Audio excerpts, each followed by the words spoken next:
Most people don't realize that you have a choice about which part of the brain you use.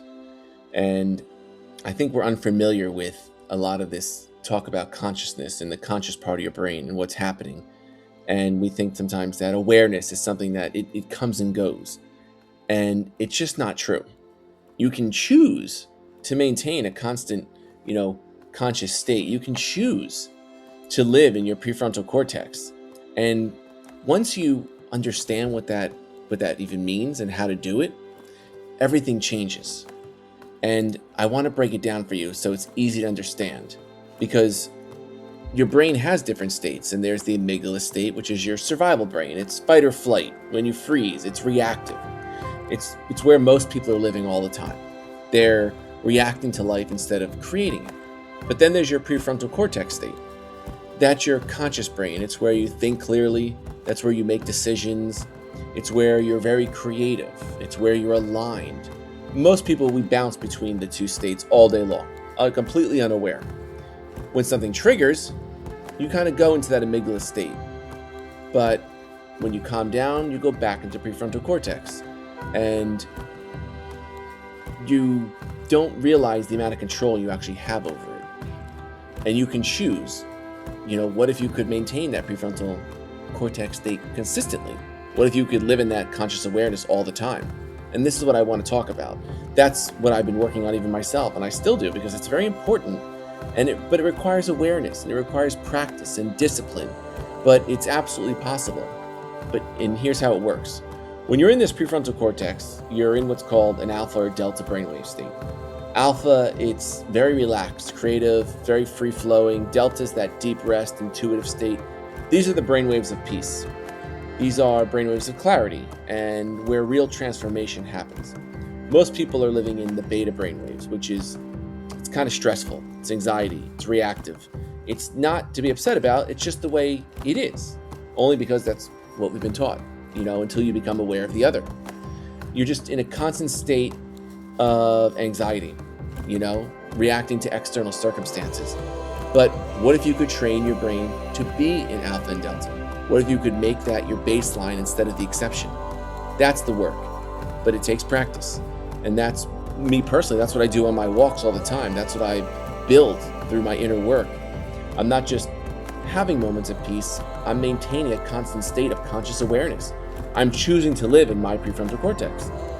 And here's what that means in practical terms is, it means when something triggers me, I don't automatically react. I pause, I breathe, I stay conscious, I'm aware.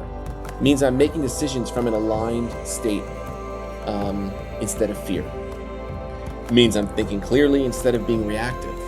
I'm creating my reality instead of reacting to it. And yes, it's hard at first, and it requires awareness.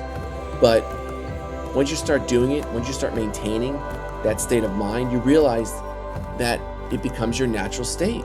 It begins to shift that way. That's who you actually are. That reactivity, the stress, the anxiety, it's not you. It's just a habit. That's just a pattern you've learned. But you can unlearn it, and you can change it. You can retrain the brain. You can choose to live in your conscious mind. You have to become aware of when you're dropping out of it, though. You have to notice when you're getting triggered. You have to notice when you're going into that amygdala. That awareness is the first step. Then you have to kind of have the tools and know how to use them, like breathing, grounding, movement, meditation, stillness, being comfortable with yourself. Whatever works to bring you back to that center. For me, it's walking in nature, it's meditation, it's conscious breathing. But whatever it is for you, you need tools to help you stay in that state of mind. And then you have to practice it and do it. You have to do it over and over and over again until it becomes your baseline. Until staying conscious and aware is easier than being reactive. And that becomes your default instead of the stress. That's the work that takes the discipline. That's what separates people who are truly transformed from people who are just having temporary moments of peace. Because peace is nice, but it's not sustainable that way. Constant consciousness and being aware, that's sustainable, and it's because it's real. So I want to challenge you. Start noticing which brain state you're in. Are you in your prefrontal cortex, or are you in the amygdala? Are you thinking clearly or reacting? Are you creating or surviving? And then start practicing once you figure it out, once you become aware of it. Start choosing to stay in your conscious mind. Train your brain to live in the alpha and delta. Start building that baseline of peace instead of stress. Notice when you're stressed, because once you maintain that constant conscious awareness, you realize that's the real superpower. That's not just a moment of peace, it's a way of being, it's enlightenment. And it's available to you right now. You just have to be aware of it, do it, change it, and want it. So just live from within, because it's there, and it's waiting for you to discover it. Please visit my website, mindprepacademy.com, to learn more. Please like and subscribe. I very much appreciate it. Ask your questions, and don't forget to be grateful. Have a great day. I'll see you soon. Bye.